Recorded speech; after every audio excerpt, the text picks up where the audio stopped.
Mungkin kalian pernah melihat atau sering mendengar tentang nama Jalan Daan Mogot, tapi apakah kalian tahu siapakah sosok Daan Mogot itu?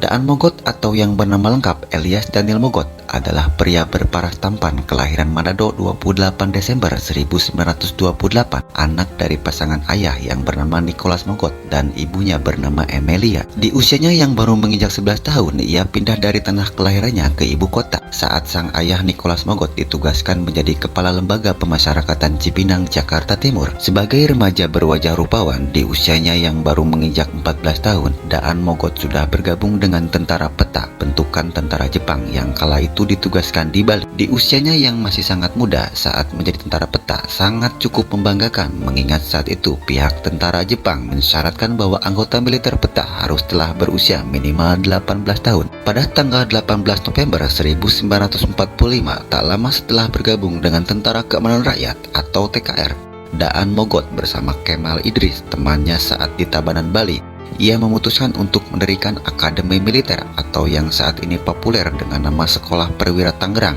Dan saat itu juga Daan Mogot adalah orang yang pertama kali menjadi Direktur Akademi Militer Tangerang pada saat usianya belum genap 17 tahun dengan pangkat Mayor. Tak sekedar memimpin sebuah akademi militer, Monumen Lengkong yang berada di kawasan Tangerang Selatan, Banten menjadi saksi bisu sejarah pertempuran heroik yang dipimpin oleh pejuang belia tersebut. Ketika itu, Daan Mogot memimpin 70 taruna Akmil Tangerang mendatangi markas tentara Jepang di Desa Lengkong untuk pelucutan senjata. Turut bersamanya adalah Letnan Subianto Joyo Hadikusumo yang tak lain adalah paman dari Menteri Pertahanan Republik Indonesia Prabowo Subianto. Di markas Jepang tersebut, negosiasi dilakukan, namun naas di tengah negosiasi terjadi kontak senjata. Daan Mogot yang terkena luka tembak di paha kanan dan dada masih mencoba merebut senjata dan menembaki tentara Jepang. Namun sayang, perjuangan yang harus terhenti, ia tertembak dan gugur bersama 34 taruna di usianya yang masih sangat muda, 18 tahun pada 25 Januari 1946. Wafatnya Daan Mogot dalam baku tembak tentu menorehkan duka mendalam bagi kekasihnya Hadjari Singgih. Pasalnya, bagi anak muda lain, usia 17 tahun adalah usia untuk menghabiskan masa remaja untuk menjalin kisah asmara. Alhasil, sebagai bentuk rasa cintanya, Hadjari Singgih memberi hadiah terindah kepada sang pahlawan, yakni dengan memotong rambut yang panjang mencapai pinggang dan mengubur rambut tersebut bersama jenazah Daan Mogot.